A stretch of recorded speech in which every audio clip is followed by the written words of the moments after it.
Denise, what a beautiful piece, what a beautiful way to honor God through dance. Yeah, and it was so wonderful to be there, to witness that, to see, you know, when they were doing all of their practices, when they were doing some performances that we'd set up.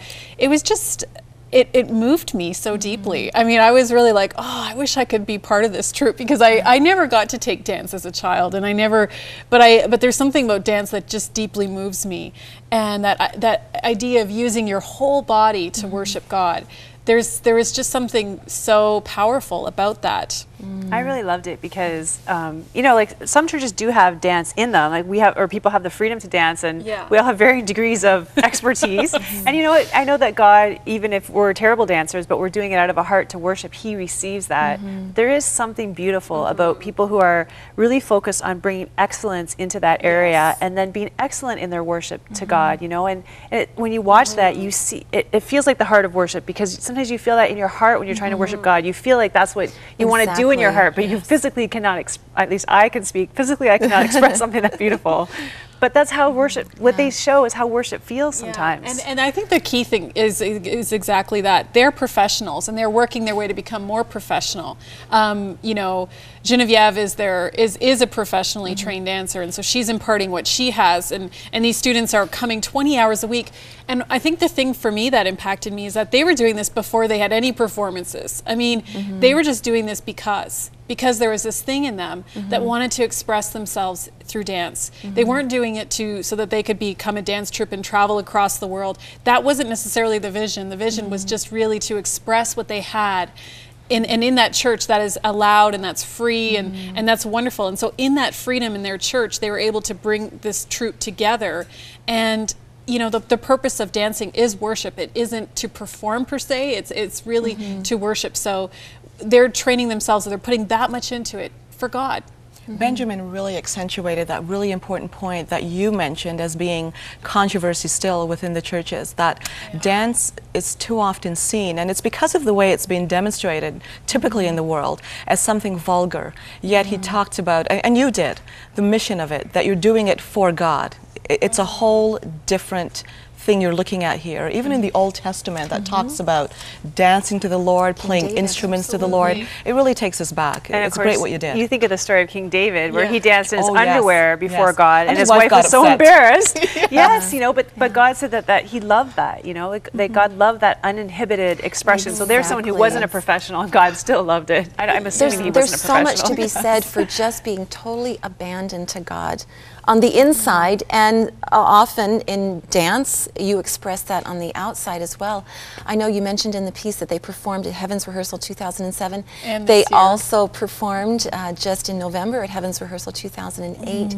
And you know, if we can just train ourselves to look past the audience performance, the spectator, the performance, you know, and really enter in as we're observing them dance before the Lord, that yeah, what they are doing, like you said, Cheryl, is expressing what I'm feeling on the inside with God, is that just that total abandonment of dancing with the one that I love most in the world.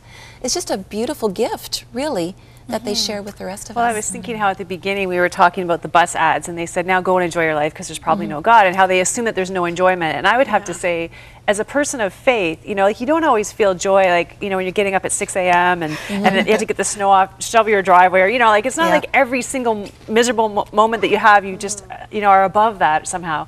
But some of the most joy that I would say we experience, and when watching that piece, made me feel like I was seeing what I feel is, you know, when you have that connection, like worship is almost like your heart just kind of connects in with God, and it's like you're communicating without words in a sense, and that is that feeling of freedom, of flying, of joy, of just you want to burst out of your skin. It's so hard to explain that. And you express it outwardly. I know that in our church, it's an acceptable form of expression of worship to God to raise your hands.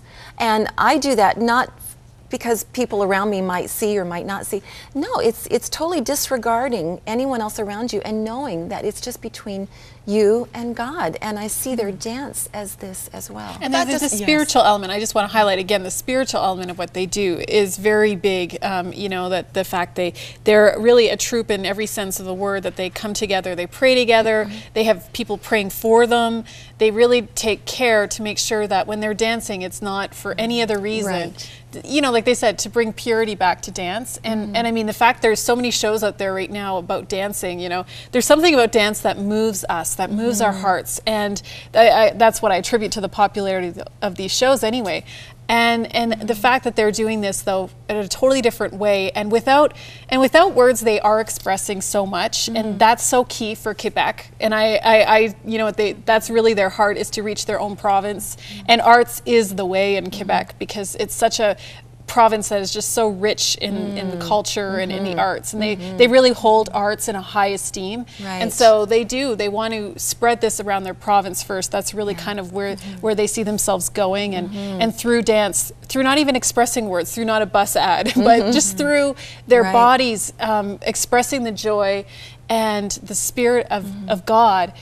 There's something that will reach into the hearts of others. And I think the end message of this has to be to take restrictions off worship. If worship for you, if a meaningful worship for you is to sit and contemplate in silence, then God bless you, worship Yeah. God. If worship for you Yes, is dance, yes. then, you know, if it's raising your hands, whatever it is, let us Yeah. be free to worship God. As long as it is respectful, and as long as it has that stream of purity that you said, then let us worship God however we can. But the important thing is, are we worshiping And God? you said about disregarding what's around you sometimes. Worship is so unique, as you said, quietly, because some people, if they do it in quietness, they feel self-conscious. Maybe I need to be raising my hands, maybe I need to make more of displays. And some Worship people is that not a make the display, performance. Yeah. exactly, Yeah. would feel Yeah. maybe I'm overdoing it. Right. It's so unique how you express your own worship and your own love toward God. We need to take the fear out of worship. Yes, we do. That, you know, so many times it's fear what is holding us back. Oh, where could this go if we, you know, if we move or if we dance? But it's like, no, I think if you have a heart to worship God, He loves that. He loves our abandon. It's our motives. It's our, and God sees our motives. In the book of Matthew, chapter 22, Jesus said this: "You must love the Lord your God with all your heart, your soul, and your mind. With all of who we are, we must love God." And I found a verse in 1 Corinthians chapter 14 in the Message paraphrase. I just really like this. It says, "I should be spiritually free and expressive as I pray, but I should also be thoughtful and mindful as I pray. I should sing with my spirit and sing with my mind." It's all of me being in total surrender and abandonment to God and having that communion with Him. And if it means physically, outwardly doing something, as long as the inside of me is abandoned to God, is open to Him, to what He wants to do, having that relationship with Him go deeper. And I just want to, maybe this conversation we're having right now is kind of foreign to you, because you're thinking, I don't understand how you can have a relationship with someone you don't see. Maybe you're thinking, you know, this whole God talk, I'd like to try it, but I'm not really sure where to start. I just want to tell you that the phone numbers that have been up at the bottom of the screen throughout this hour will lead you to our prayer lines. We have what we call prayer partners, standing by, people just like you, just like me, who have walked through life, who have been through a lot, and have found that God is real. He is there, and He is relevant and longing to be a part of all of our lives if we will just open up to Him. And I want to invite you to call our prayer lines, to get started today in that relationship with Almighty God that was made possible only through the cross of Jesus Christ. That's where it begins. So please give our prayer lines a call. We would love to walk with you on your journey with Almighty God. Well, we'll be right back with a few final thoughts right after these messages.